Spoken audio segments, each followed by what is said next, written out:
I don't know. It's interesting because, yeah, it was, I don't know. I don't know. You know what? I don't know. You're very conflicted, aren't you? I am. Well,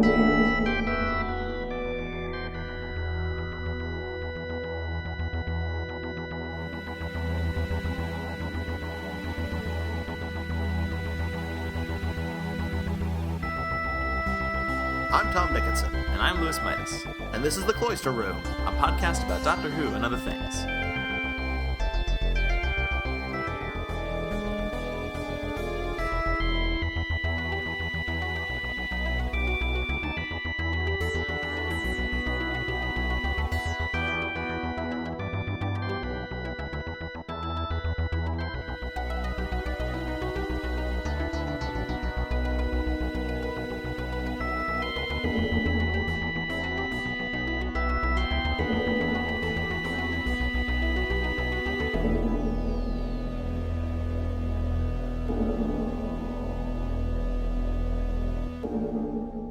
I liked it. Oh, man.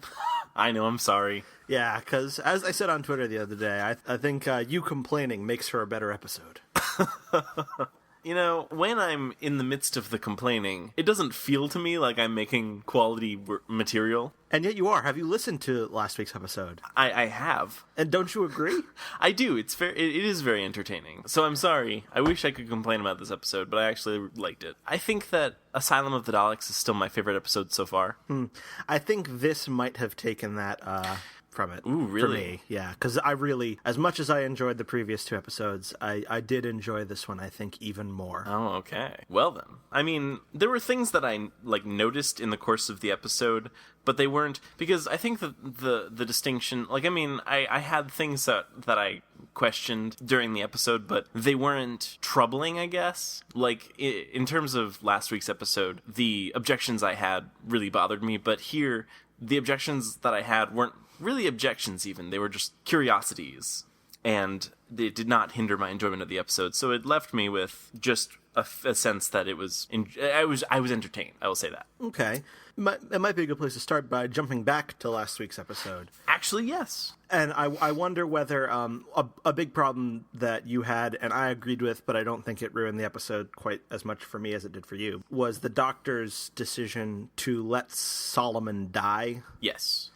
And do you feel like this episode has changed your opinion of that in any way? Yes, I think that this was, that sort of decision was explored more, and we sort of see the same thing happen, where the Doctor is willing to, as he says, honor the victims first. And that did help sort of change my perspective a little bit on the ending of Dinosaurs on a Spaceship. And so I think that I liked that was addressed, and I liked that it was acknowledged, and that even, Amy is sort of objecting to it. So I thought it made the Doctor's decision to let Solomon die, it made it sort of more acceptable, I guess, that this was not just a thing that they were gonna let slide. Yeah, it seemed a little bit like that, in that it seemed last week like it might be lazy writing, but it's actually just kind of part of an arc. Right. Which is interesting because they said they weren't going to do that. Or, well, what they said was that each episode was going to be standalone. To an extent, they still are, because there's nothing in this episode that relies on either of the two previous episodes. True. I just think that if we take Dinosaurs on a Spaceship as a standalone sort of event, then it's more objectionable. That's true enough. In a sense, Dinosaurs on a Spaceship sort of relies on this one to sort of make that seem a little bit more, palatable. That's fair enough. What did you think of the Doctor's gun usage? I thought it was disturbing, is what it was. Yeah. And I think that, it was so almost perverse in my mind to see the Doctor wielding a gun in such a fashion. It sort of made me, I think that it was kind of shocking almost. And it sort of, I don't know, it worked for me, I guess, in a sense, in that I was upset by it. Right. I think a blogger by the name of Stuart Ian Burns, who, like myself, is formerly of the now defunct Behind the Sofa blog. Ah, yes. He has a blog called Feeling Listless, and he writes weekly reviews of these episodes, and he was very upset with the episode, and I think he rated it 1 out of 10. Ooh. Simply because the Doctor used a gun. Well, the Doctor specifically not just used a gun in the sense that, David Tennant used a gun in The End of Time to, shoot a machine. Right. But he held a gun to someone's head and threatened them with violence unless they did what he said. Right. And I can see how that almost, breaks the character, which I think is the term that Stewart used. Mm-hmm. But it's worked into that arc where the episode is sort of framed almost as a question about whether or not it's okay for the Doctor to do that, and it definitely comes down on the side that it's not okay. Right. And I think even in the context of that, there's an argument to be made that, having that image of the Doctor doing that is too far to go, even in the context of that story. And I think that's the argument that that Stewart sort of put forward, and I'm sure he's not the only one who feels that way. I happen to think it worked in the same way you do, but I know that's going to be something that a lot of people... That's probably going to be something that's going to put people off this episode. I can understand that entirely because it's really, really rooted... I think that one of the things that, people in general like so much about the Doctor is that he's able to thwart all of his foes and, overcome any obstacle without resorting to a gun or violence. And that's just so ingrained into his character that to see that is just truly, really, well, it's upsetting. And I think that, it can either really, I think that you can either really object to it or you can see that it had a purpose in the episode as to signify how far the Doctor has strayed from that and then to snap him back. And I think that latter scenario is what happened with me. And it really it was kind of like I don't know how to describe it other than a shock. The Doctor never does that, even though in a lot of cases it would be very easy for him to do it. Right.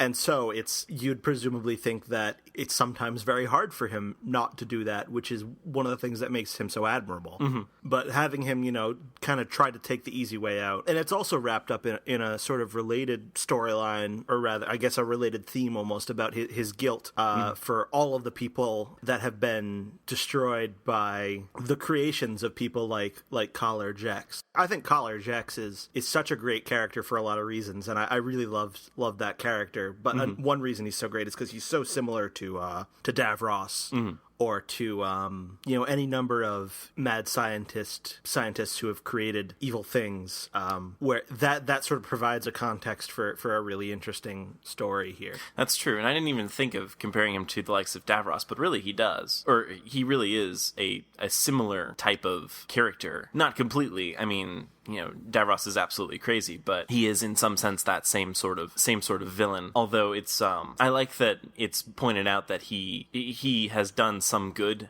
or has been trying to make up for what he's done, and it's sort of, I like that there's kind of that sort of complexity. Well, and I think that's a really good thing about this episode, because the Doctor can offer all the mercy in the world to Davros, and Davros just isn't going to change. Right. So not only does this episode show a scene where the Doctor refuses to give mercy, and that sort of reflects badly on him, but it also shows an instance where his ability to show mercy really does, bring out this redemptive figure in Collar Jex, which, I mean, because if that's not the case, if mercy's never going to work, then, maybe the Doctor is just an idiot for always being so merciful. But in an episode called A Town Called Mercy, there's so much that's done to, show why this is the difficult and right and sometimes problematic, but always, the right thing for the Doctor to be doing. Yes, I think that definitely showing that, that mercy sometimes does work is kind of a cool thing, I guess. I mean, I think that it sort of helps to reaffirm that this is kind of what the Doctor ought to be doing, is offering mercy and things like that. Because that's not always what you would associate with the Western. Another recurring element from last week is the Doctor's Christmas list. Wait, was that in Dinosaurs on a Spaceship? Yeah, Brian and Rory are on the beach, and Brian pulls out his trowel and tells Rory, "You gotta always have a trowel with you. Put it on your Christmas list." And Rory's like, "I'm 31, I don't have a Christmas list." And the Doctor shouts out, "I do."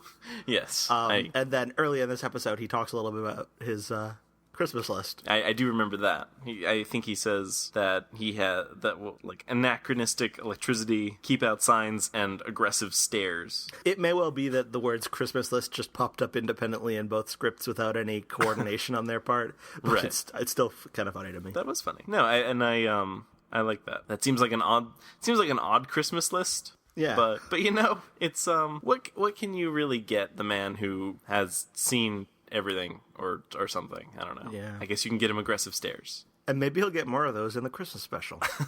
Maybe that's like an ongoing arc. Of course. So what did you think about the Doctor's age? That he's 1200 now? Yeah. What was he previously? I think in The Impossible Astronaut, we were told that the younger Doctor was, I think, 907, and the older Doctor was 1103. Oh, right. So he's aged almost 100 years. Well, he aged about 200 years over the course of the last series, and 100 years over the course of the events between the Wedding River Song and now, if we're to believe what he's saying. He could just be rounding. A lot of the statements that he makes about his age couldn't possibly be true, because he's older than 900 in the classic series. Oh, is he really? Yeah, I think the Sixth Doctor says at one point that he's like 930-something. I don't remember that exactly. So when he says that he's, 900, 903, 906, whatever, he must either be lying then or lying now or using different year scales or something. Or what if I don't know, because there was this thing that happened between the classic series and the new series called the Time War. Maybe there was like a de-aging bomb that he was subjected to the radiation of. A weapon that makes your enemies more youthful.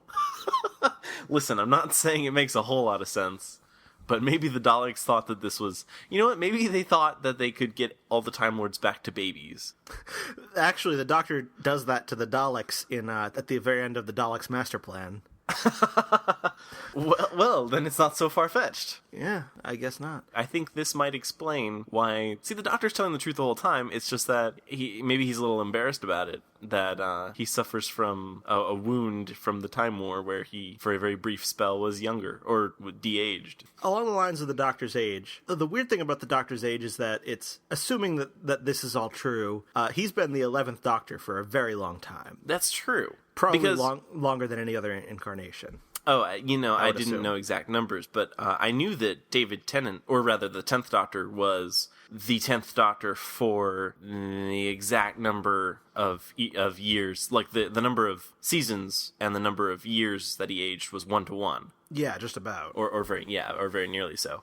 So that's interesting. I mean, in some sense, it's kind of arbitrary, but in another sense, it means that there's been a lot of stuff that he's been doing that we haven't seen. Yeah, and I think that that's sort of where we get all of these characters that he knows that we didn't know he knew. Right. Like his gang from various points. It also kind of makes you wonder, or at least it makes me wonder, whether these episodes that we're seeing are in the correct order from his perspective. Oh, that's interesting. I hadn't thought about that. That's true, because, he drops off Amy and Rory, I think, at the end of every episode so far. So it's reasonable to think that these are out of order, and we wouldn't know that. Yeah, it could be that, I don't know, this is maybe something that we probably wouldn't find out until the last episode if it were true or relevant. Right. But, it almost isn't relevant if it's true from what we know. That's true. These episodes could just as easily happen. Well, I mean, I like to think that from the Doctor's perspective, this one happens after Dinosaurs on a Spaceship. Right. Asylum of the Daleks could happen after all this. Or That's true. But it could be, I guess what I'm getting at is it could be that the Doctor has already had The Angels Take Manhattan happen to him, which will be the finale for Amy and Rory. Right. Huh, that's interesting. I hadn't thought of that. With regard to when Asylum of the Daleks happened, that could be at any point, because it was the Daleks who organized that little get-together, I guess you could say. And so the Doctor wasn't even in control. So if the Doctor were trying to stay linear, he would have no control over that.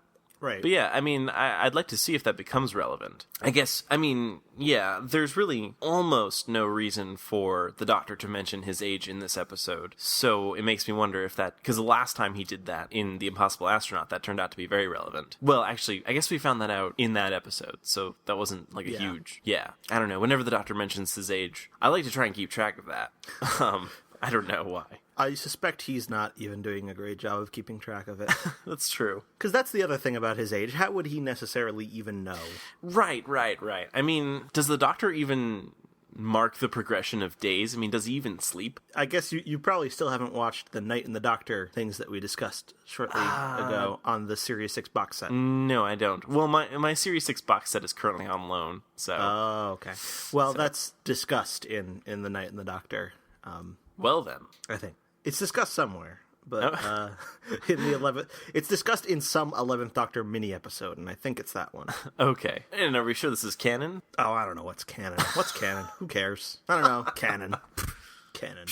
Who needs that? But in any case, yeah, I mean, I don't really know. Unless the TARDIS somehow keeps track of that stuff for him, which I suppose it could. I mean, TARDIS doesn't always work quite right. That's true. Maybe he thinks the TARDIS is an accurate method of tracking his age, but it isn't. Maybe that's the only part of the TARDIS that does work 100% of the time. Yeah, could be.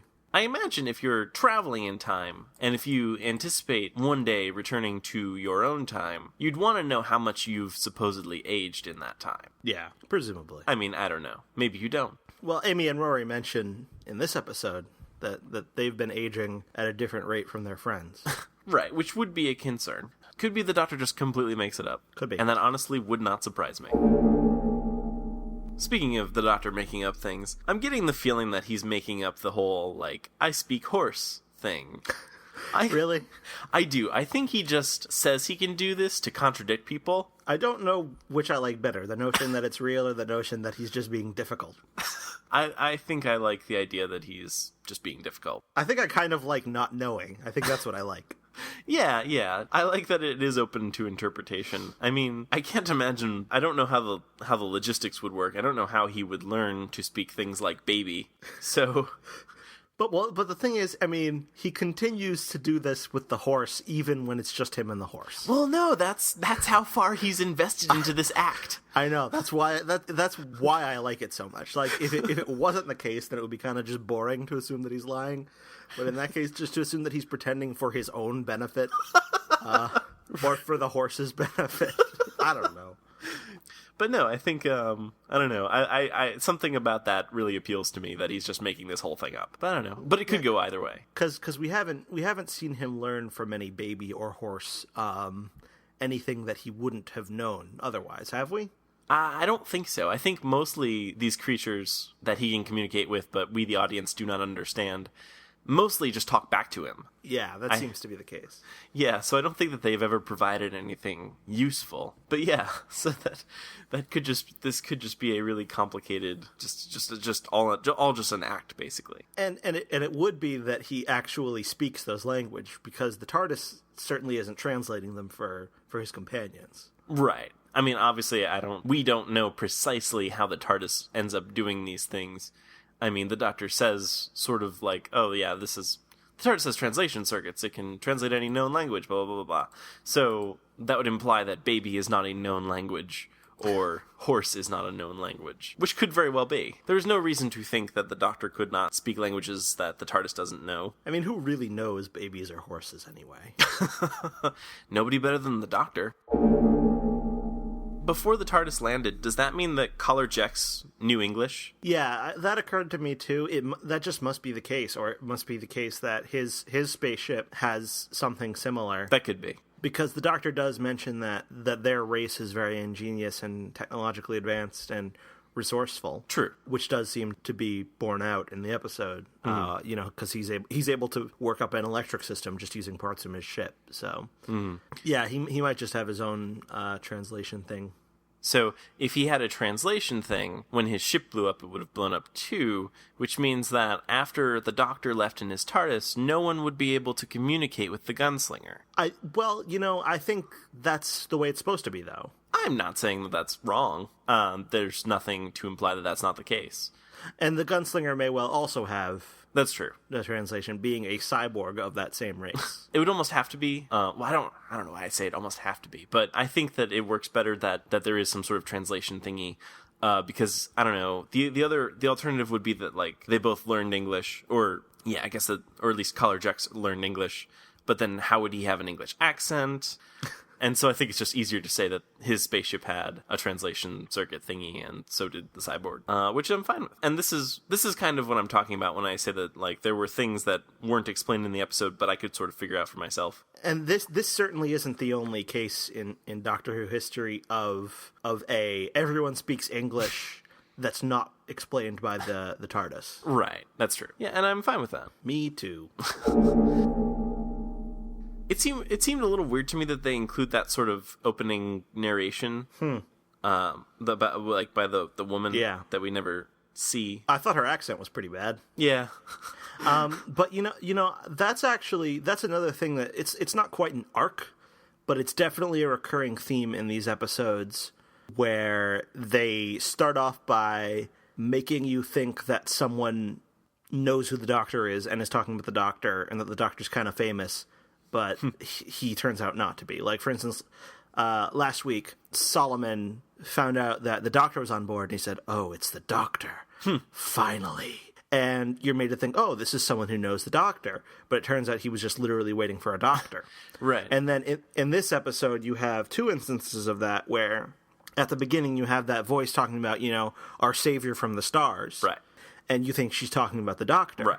And then in the end, it turns out she's not. And then there's also, the alien doctor, which they're talking about in this episode, who turns out not to refer to the Doctor. That's true. That's interesting. I didn't make that connection, but that is interesting. The Asylum of the Docs didn't really have that, I guess. It didn't, but it did have the theme of, people not knowing who the Doctor is. True. In this case, the Daleks. I guess I really do like that they've brought that up so very frequently, rather than just let it sort of be a thing that, yeah, he's gonna disappear, and then that goes away, and then they come back with a new season, and then everything's back to normal. I wonder whether it will have any repercussions or anything. Right. I'm intrigued to see if that's the case, because I certainly like to think that some of these recurring things, I'm not really sure what to expect, given that we're supposed to take these as separate little stories, but I don't know, I really like that idea. I like that idea that there is some reason for this, that this keeps coming up. Especially because next week happens to be, it looks from the preview to be an alien invasion on present-day Earth. Yes. That has military involvement. And usually, whenever there's military involvement, it's usually UNIT or someone else who knows who the Doctor is. Right. That would be interesting to see if that were not the case. Actually, either scenario would be interesting, whether or not it is UNIT, but they don't know who the Doctor is, or they have forgotten. Or they think he's dead, or never meet him or something. I don't know. Who knows? Who does know? Probably whoever wrote the episode. Chris Chibnall. Oh, yeah, that's right, yeah. I'm sure good old Chris Chibnall knows. But, present-day Earth alien invasion is a kind of story that there was a lot of in the Russell T Davies era, but there have been very few in the Moffat era. Right, that's true.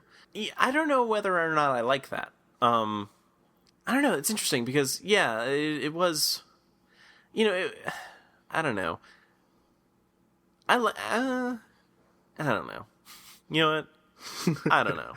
You're very conflicted, aren't you? I am. Well, the thing is that I like that present-day Earth is not in jeopardy, because I feel that was leaned on pretty heavily for Russell T Davies, and I know suspension and disbelief and everything, but it would always, this sounds really stupid to say, but it always kind of bothered me, like, that's not really happening. Well, they've very slowly established in Doctor Who and Torchwood and the Sarah Jane Adventures that the citizens of Earth were becoming aware that all of the cover-ups were crap. Right. It was starting to make it so that Earth was not our Earth. Right. It's not like, for instance, like Harry Potter, where it's like these things are happening in our world in the shadows and we just don't see them. This is just, an alternate version of Earth. And the Moffat era has not been like that. I mean, as far as... there have been no public alien invasions in the Moffat era, except for, the Atraxi, in really only Ledworth knew about that. True. Yeah, I'm trying to think. I don't think there have been any other public alien invasions. Yeah, I don't think... And you could even argue that the Atraxi thing didn't even happen because they rebooted the universe. True. Actually, did they reboot that far back? Who knows? I have no idea. Yeah, I mean, in some sense, I think that I liked thinking that, hey, this whole Moffat era could be taking place in our Earth, and we wouldn't know. I mean, yeah, I think that kind of was a thing where I always just sort of assumed that this was... when it came to the Russell T Davies era, I think that there was always... I don't know, there's something about knowing that it was not our Earth. I guess I'm conflicted on whether or not I liked that or didn't like that. I guess, if anything, I miss it. You miss that Earth? Yeah, I missed that Earth. It was a good one. Where everyone's like, remember all those planets in the sky? And yeah, because I mean, you really got a sense of it. I think the best example of it is at the very beginning of Children of Earth, Torchwood Children of Earth. You have that doctor who looks like, for a moment, it looks like they're going to let him join Torchwood.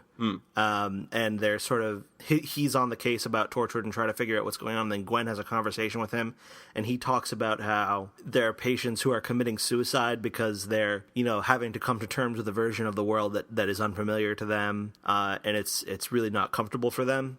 And I mean, you sort of get to see there is a thing that it is like to live in this world, and it's different from how it is to live in the real world. Right. But that's all gone. It is all gone. Yeah, and I mean, I guess I kind of miss being able to explore that, and sort of, I kind of liked the premise that, aliens were like the worst kept secret on Earth. I liked that. But none of that has anything to do with this episode. True. See, in some senses, the episode was not what I expected, and in some senses I liked that, because what I expected, and I don't know why, from the trailer, what I saw of the gunslinger, for some weird reason, I assumed it was like a steampunk kind of thing. And I don't know why I did, but somehow in my head I wasn't even thinking alien. So that was sort of what I was expecting. And so... What do you mean? Like I was expecting... I'm not sure what you mean. I was expecting steampunk. You were expecting not to have aliens in it? Yeah. You thought it would be like a future Humans? Or something? Yeah. Like Firefly? Yeah, something like that. I guess that's what I was thinking. I don't know. Because you knew there was going to be a cyborg, right? Yeah. I knew that. Okay. That was like the baseline. Yeah, I think... I don't know. I liked the whole alien storyline, I guess. Yeah, no, I think it actually worked. It just wasn't what I was expecting. One thing about the aliens in Doctor Who is that in the classic series there were a lot of aliens who were clearly just humans. And then in the new series there was not so much of that. Every time we met people who looked like humans, they were humans. They were the humans of the future. Right. And aliens all looked completely different from humans. I actually kind of like the return to, these are aliens, but they look like humans. Yeah, I mean, that's true. I hadn't even really thought about that, but yeah, like, even like the Khaleds. Yeah. Yeah, that's really, that's interesting. Like Adric's not a human. That's true. Nissa's not a human. Ah, yeah. The Time Lords aren't humans. Very true. Yeah, I actually do kind of like that. Now that I'm thinking about it. I mean, it doesn't make any sense, but it's a fact of the Doctor Who universe that just a lot of things look like humans. And the Russell T Davies era kind of tried to pretend that wasn't the case a little bit. Yeah. Not that I'm saying that all aliens should look like humans with minor alterations. Right. I love weird aliens that look different, and there should totally be lots of those, but there should also be lots of just plain human aliens. Well, right, and in some sense it's kind of... I don't know, I want to say it's kind of like an uncanny valley kind of thing where this person looks human, but you're told they're an alien, and you sort of tend to think about it like you're trying to figure out, like, what makes this person not a human? Why do they, they look human, but they're not? So... Yeah. Whereas, if you look at Chen Tho, that's clearly not human. Essentially, Collar Jex he's a Nazi scientist, basically. Yeah. Pretty much. Or something like that. He's a war criminal. He's the kind of person who actually exists on Earth. So making him look like a human kind of makes him fit into the the Western aesthetic of the story a little bit better, I think. Mm-hmm. That's true. I like the way the story looked overall too. I thought it looked really good. Yeah, I think that was a nice contrast to the previous episode, where actually the previous two episodes, which were largely indoors and corridors and darkness and not at all bright and sunny. But here, very sunny. They filmed it in Spain. Yes. It was a spaghetti western. Yeah. It was a very different kind of location. It felt almost like a different show. It's true. What it felt like was at times it felt like Firefly. Yeah. I don't know, something about the whole western theme kind of just, and maybe it just harkens back to Firefly, that I liked Firefly so much that any western now just I like. But I like that sort of feel. So yes, I think it was very different in terms of just aesthetic, and I like that theme, and so it was a nice change of pace, I think. I really liked the sheriff character. Yeah. He honestly seemed like something kind of straight out of Firefly. Yeah. And he was played by an actual American actor. Oh, really? Who is good. Yeah, Ben Browder. He was in Farscape and he was in Stargate. Ah. I did not know that. I haven't seen any of those. I just happen to know that he was in them. And so I'm sure that there are a lot of fans who recognize him from that and were happy to see him. But I didn't recognize him from that, but was nevertheless happy to see him because he did a really good job. He did. That's funny because I didn't... There are times where you can absolutely tell that it is a British actor playing an American, and I guess I just felt like he was an American, and it was sort of a I don't know if it was like a subconscious thing, but so I guess finding out that he was an American is not terribly surprising to me. Yeah, it gives the show a real sense of stepping into a different world. Yes, which is kind of what Doctor Who is supposed to be about. And I mean, having obviously British people playing Americans can sometimes, dampen that a bit. But having such a strong American presence in this, I don't know, it really helps set the tone. Yeah, I would agree. Hopefully they do a good job with New York, a better job than they did in Series 3. Yes, that would be nice. I also liked Matt Smith's attempt at an American accent. Yeah, I thought it was actually pretty good. Yeah, kudos, Matt Smith. Mm-hmm. Good job. One thing that I actually found a little confusing was the barrier around the town. Yeah. I didn't really understand what the deal was with that. Like, they say one day the barrier just showed up. Does that mean that, like, the gunslinger just, like, was carrying rocks and stuff and was, like, putting them down all night? I think that is exactly what that means. I think that the gunslinger was using his one good hand to pick up rocks and bits of wood, and he just kind of trudges over to the edge of town, dumps them, and then repeats over and over again all night long. And I didn't really understand why he was doing it, like why he was honoring the barrier, like why it was that if anyone went over the barrier, he would get them. This is one of those things that I came up with my own answer for, that I was happy with. What's your answer? Okay, my answer is that when they were... What Collar Jack says was that they were decommissioning the cyborgs, and one of them got, like, his circuitry got damaged or something, and then I guess what they say is they went offline, but he starts to go after his creators, basically. And so what I sort of figured was that when that happened, some other weird sort of bugs, I guess, surfaced. You think it's an obsessive compulsive thing? I do. Well, no, I think... I just kind of think that what may have happened was that there were strange things that happened to his circuitry or something that caused him to behave in a certain way. And perhaps this was his sort of method of trying to avoid innocent casualties, was by setting up a system of rules. That could be it. It could be that he wanted Jex to give himself up. Could be. So he was giving him this sort of line to cross. Which kind of reminds me a little bit of Portal 2, which I just played all the way through recently. There's a point where Wheatley tells you that instead of having him kill you, you could just kill yourself voluntarily, so he doesn't have to do it, and it would be 100% voluntary instead of the involuntary killing that you would be getting later on. Don't you get an achievement for that? For what? For killing yourself? Maybe you do. I don't know. Not a whole lot of Amy and Rory in this episode. No, not really. Possibly rightly so. I think that the main focus was kind of on the Doctor and his sort of inner conflict and what have you. Yeah, that's definitely true, but I also think that we're running out of time with Amy and Rory. Well, that's true. Although the next week does seem to... it looks like it's going to focus on them a bit more. Yeah, so I look forward to that. I mean, like, it's weird to think that Amy and Rory have been around for 3 or for 2.5 basically seasons. Pretty much the longest time that we've had, like, any one companion since the show was revived. Yeah. Or any set of companions. That hasn't changed. It's probably a little soon to say this because we haven't even seen their exit yet, but I doubt they're really leaving forever. Oh, really? Yeah.